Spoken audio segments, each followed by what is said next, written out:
લક્ષ્ય ન્યૂઝ, એક નજર, એક લક્ષ્ય. સુરેન્દ્રનગર મહાનગરપાલિકા કક્ષાનો 5 દિવસીય જન્માષ્ટમી લોકમેળો યોજાશે. મહાનગરપાલિકામાં Shri MP Shah arts and science કોલેજનું મેદાન અને વઢવાણ મેળાના મેદાન ખાતે જન્માષ્ટમી લોકમેળો યોજાશે. સુરેન્દ્રનગર મહાનગરપાલિકા વિસ્તારમાં નાગરિકોને શ્રી કૃષ્ણ જન્માષ્ટમી તહેવાર નિમિત્તે મનોરંજનની સુવિધા ઉપલબ્ધ બને એ માટે લોકમેળાનું આયોજન કરવામાં આવ્યું છે. આ આયોજન અંતર્ગત સુરેન્દ્રનગર મહાનગરપાલિકા કક્ષાએ 2 લોકમેળા યોજાનાર છે, જે અન્વયે સુરેન્દ્રનગર મહાનગરપાલિકા વિસ્તારમાં તારીખ 13/8/2025થી તારીખ 17/8/2025 સુધી સુરેન્દ્રનગર શહેરનું લોકમેળો Shri MP Shah arts and science કોલેજના મેદાનમાં, જ્યારે વઢવાણનો લોકમેળો વઢવાણ મેળાના મેદાન ખાતે યોજાશે. સુરેન્દ્રનગર શહેરમાં Shri MP Shah arts and science કોલેજના મેદાનમાં ખાતે યોજાનાર લોકમેળામાં ગત વર્ષે 16 મોટી રાઇડ્સ હતી, જેમાં વધારો કરીને આ વર્ષે 23 મોટી રાઇડ્સ, જ્યારે ખાણીપીણીના સ્ટોલ જે ગત વર્ષે 10 હતા એમાં વધારો કરીને આ વર્ષે કુલ 32 ફૂડ સ્ટોલ, રમકડાના 6 સ્ટોલ હતા એમાં વધારો કરીને આ વર્ષે 94 જેટલા રમકડાના સ્ટોલ, સાંસ્કૃતિક કાર્યક્રમ માટે એક સ્ટેજની મનોરંજનની વ્યવસ્થાનું આયોજન પણ કરાયું છે, જ્યારે 3 સરકારી વિભાગના સ્ટોલ, 2 વોચ ટાવર અને 2 સ્થાનિક જગ્યાઓ પરથી નિરીક્ષણની વ્યવસ્થા, 4 સેનિટેશન બ્લોક, 4 ઘોડિયાઘર સહિત સેલ્ફી પોઈન્ટ, મહાનગરપાલિકાની office, CCTV control room, police વિભાગનો સ્ટોલ અને ઇલેક્ટ્રિક સ્ટોલ સહિતની વ્યવસ્થા કરવાનું પણ આયોજન કરવામાં આવ્યું છે. તેમજ ગત વર્ષે આ લોકમેળો અંદાજે 14,000 સ્ક્વેર ફૂટ જગ્યામાં યોજાયો હતો, જ્યારે આ વર્ષે અંદાજે 30,000 સ્ક્વેર ફૂટ એરિયામાં યોજાશે. વઢવાણ મેળાના મેદાન ખાતે યોજાનાર લોકમેળામાં 12 મોટી રાઇડ્સ, 14 નાના બાળકો માટેની રાઇડ્સ, 9 આઈસ્ક્રીમ સ્ટોલ, 80 અન્ય સ્ટોલ અને 10 લારીવાળા વેપારી સાથે સેલ્ફી પોઈન્ટ, 2 વોચ ટાવર, સાંસ્કૃતિક કાર્યક્રમ માટેના સ્ટેજ સહિતની વ્યવસ્થા કરવાનું આયોજન કરવામાં આવ્યું છે.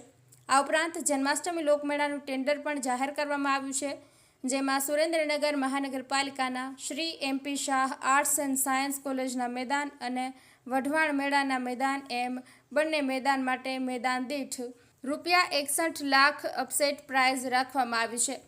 સુરેન્દ્રનગર મહાનગરપાલિકા કચેરી ખાતે જન્માષ્ટમી લોકમેળાના ટેન્ડર તારીખ 30/7/2025ના રોજ બપોરે 3:30 ખોલવામાં આવશે અને તારીખ 30/7/2025ના સાંજે 4:30 મહાનગરપાલિકા કચેરીના ટાઉન હોલ ખાતે માન્ય ટેન્ડરો વચ્ચે હરાજી કરવામાં આવશે. બ્રિજેશ ત્રિવેદી, સુરેન્દ્રનગર. આપણી સુરેન્દ્રનગર ઝાલાવાડની ધરતી ઉપર કૃષ્ણ જન્માષ્ટમીનો મેળો જે છે એ બહુ આનંદથી ઉજવણી કરતા હોઈએ છીએ. એટલે સુરેન્દ્રનગર મહાનગરપાલિકા વિસ્તારમાં 2 જગ્યાએ આ મેળાનું આયોજન કરવાનું નક્કી કરેલ છે. એ સુરેન્દ્રનગરનો મેળો છે એ પહેલાં મેળા મેદાનમાં થતું હતું, હવે એમપી શાહ કોલેજ જે છે એના ગ્રાઉન્ડ ઉપર રહેશે.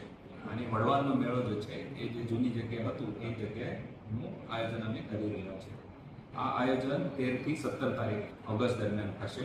આ બાબતની જો નિવેદા છે એ અમે ન્યૂઝપેપરમાં પબ્લિશ કરેલી છે અને 30 તારીખે બપોરે 3:30 અમે આ આયોજનની પ્રક્રિયા કરશું. લાસ્ટ યર અને આ વર્ષમાં એક મોટો ફરક એ છે કે જે આપણા પાસે મોટો ગ્રાઉન્ડ ઉપલબ્ધ થયું છે એના લીધે જે તમારી પહેલી મોટી રાઇડ 16 હતી એ હવે 23 થશે. જે તમારા સ્ટોલ છે જે પહેલાં જ્યાં જગ્યા નહીં હતી, હવે એ અંદરની મેળાની અંદર જ જગ્યા હશે, એમાં સૌથી વધારે સ્ટોલ હશે. એરિયા જે છે એ પહેલાં 13,000 સ્ક્વેર મીટર હતું, હવે 30,000થી વધારે સ્ક્વેર મીટર એપ્રોક્સિમેટલી થઈ ગયું છે. ફૂડ સ્ટોલ જે પહેલાં 20 હતા એ હવે 48 જેવા ફૂડ સ્ટોલ રહેશે. ચકડોળ પહેલાં 5 થી 10 હતા, હવે 20ની આસપાસ ચકડોળ થશે. અને જે ઓપન સ્પેસ હતી એટલે લોકોને જે મૂવમેન્ટ માટેની સ્પેસ હતી એ 6,000 સ્ક્વેર ફૂટ, 5 થી 6,000 સ્ક્વેર ફૂટ ત્યારે હતી અને આ વખતે એ જે છે એ 13 થી 14,000 સ્ક્વેર ફૂટ જેવી જગ્યા જે છે એ ઓપન સ્પેસ આપણે નક્કી કરી છે. એના સાથે જ આપણે અલગ અલગ વ્યવસ્થાઓ એમાં રાખશું, સાંસ્કૃતિક પ્રોગ્રામ રાખશું, સીસીટીવી કંટ્રોલિંગ મોનિટરિંગ રૂમ પણ રાખશું.